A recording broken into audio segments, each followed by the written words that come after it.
and let this innocent man, Jesus, remain imprisoned, as it were, go to his death. Why would they want to do that? What crime had he committed? Well, the truth is, Jesus had done no wrong. He had done no wrong. The Bible tells us he was a sinless one. But as we look at the story more closely, and we look at the characters in the story, we see why he was crucified. Observing the characters will help us to understand why Jesus got killed, why he was put on a cross. But notice that that would be only from a human point of view. It's only from a human point of view because God's view for Jesus going to the cross is very different. I'm going to go into the human perspective, but let me begin with God. God's view was about reconciliation. God's view is about making peace. Colossians 1, 19 to 20 talks about making peace through Jesus' shed blood.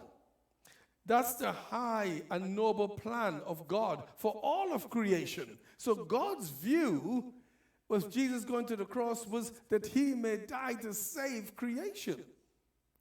Big plan, big plan. God had it all planned. But what was the human perspective? What did they think that he had done wrong? Well, the human views were very different. The Apostle John hints in his gospel that Judas had a love for money. Mark doesn't tell us that. So you wonder about Judas's motives when we talk about his 30 pieces of silver. We know elsewhere that money is a root of all kinds of evil. So you can see from Judas, as far as he was concerned, Jesus was doing something wrong. He wasn't doing what he was supposed to be doing. And Judas was into money anyhow. Jesus wasn't living up to what he was wanting. So, well, we get rid of him. Pastor Rupert is just not doing what you want him to do.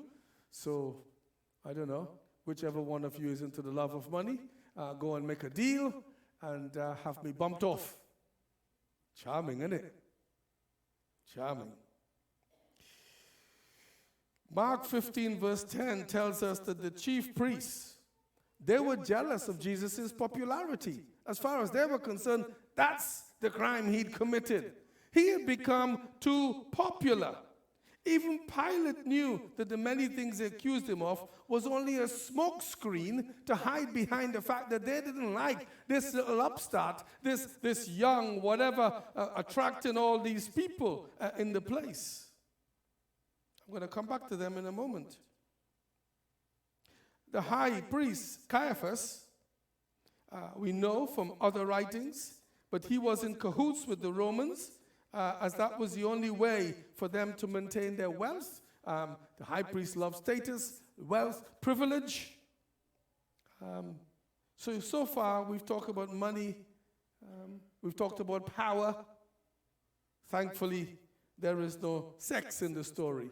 Although if you listen to The Life of Brown or whatever the film was years ago, they'd want to suggest there's sex in the story too. Some film that was made a while back got us all upset, did it at the time, some years ago. Stand back, as it were, and let's look at the whole proceedings in an attempt to see what really got Jesus into so much trouble that he had to be crucified. Three things I want to suggest to you. Short sermon this morning. I got no PowerPoints or anything. I thought I'd do a different approach today. Here's the first thing. Jesus challenged the integrity of the religious leaders. He challenged their integrity. Matthew 23 tells us a number of interesting things. Matthew brought it all together. It's elsewhere in the Gospels, but Matthew brought it together quite succinctly. We see Jesus in his dealings with them calling the religious leaders hypocrites. We see him calling them blind fools. We see Jesus calling them blind guides. Whoa. Jesus called them a brood of vipers. You know, we would say to people, you snake, you. You know what I'm saying, don't you? A brood of vipers. Jesus challenged and rejected the fact that they made life difficult for God's people. And he challenged that. And he rejected that. They had too many rules. They had too many traditions. And they didn't seem to have enough compassion. They were motivated by the rules and keeping all the traditions in place. And Jesus was wanting to say, what about people? What about people? Where's your love for people? Shouldn't that be uppermost in your mind? So Jesus challenged the integrity of the leaders. They had to get rid of him. Come on. You can't have somebody like that hanging around. He did all the wrong things. He was eating with all the wrong people, saying all the wrong things, hanging out with the wrong crowd. You've got to get rid of him. Okay, the second thing. Jesus challenged their authority. Now, constantly in the Gospels, we read the fact that people were amazed by Jesus' teachings. He taught as one with authority. Now, this would have displaced the religious leaders who were meant to be the authority figures. It's like, in my arrogance, hear that context, me thinking I'm the pastor of the church, and instead of coming to see me, you keep going to Gladys and listening to her, and because she's teaching with authority. And I'm thinking, I can't be having this. She's an administrator, fit for the office. That ain't good enough. I'm the pastor here. Got to get rid of Gladys. Just trying to illustrate the point, folks. Gladys is a beautiful person in the office. We know that, don't we, June? Of course she is.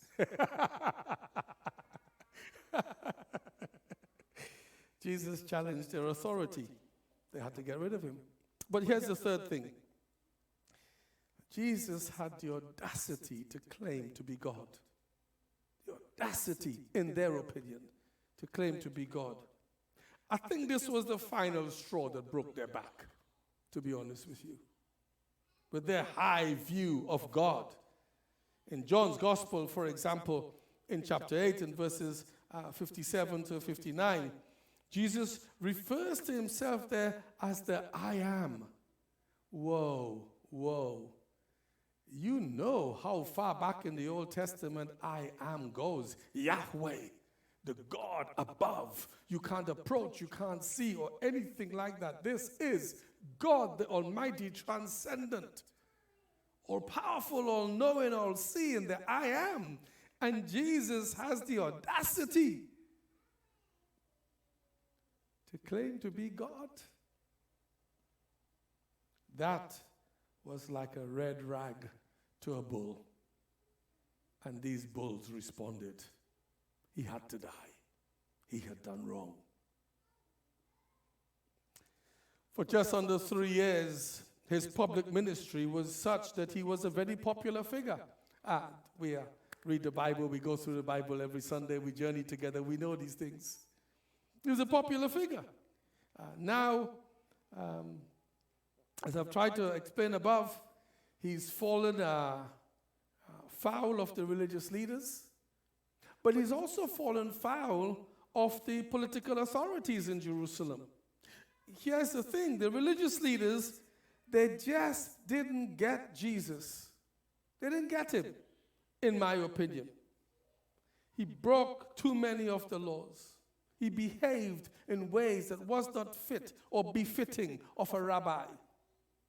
It just wasn't acceptable. But what about the Roman leaders? Well, they would have been afraid of this popularity thing. Because you see, this crowd could have got out of hand. In the same way in our age, we see people power in many nations in the world where people get on the streets in the hundreds and in the thousands and in the millions and they protest. People power, never underestimate people power. And governments don't like people power. So the Roman leaders, they would be harassed by this because this crowd could easily have become a mob, and they could have a rebellion on their hands. So they would have been very, very disquieted by all of this. Friends, for all of these very complex reasons, to do with ego, to do with flawed humanity, Jesus had to be silenced. That was what this excruciating and painful death was meant to achieve. At least from a human perspective, it was meant to silence him. However, you and I know that this symbol of torture, this cross, became a sign of hope. The cross is where God forgave his people without lowering his standards. Where wrath and mercy meets. We worship at your feet where wrath and mercy meets. It's the place where holiness and love meet. Jesus had done no wrong, yet God placed on him our wrongs, that we could be made right with him. He had done no wrong, yet God placed all our wrongs on him, that we may be made right with God. From God's perspective, this is victory. The huge cost of a God who takes on flesh in Jesus and comes to earth to be in his creation, that we may be reconciled with God, that we may be friends with God again.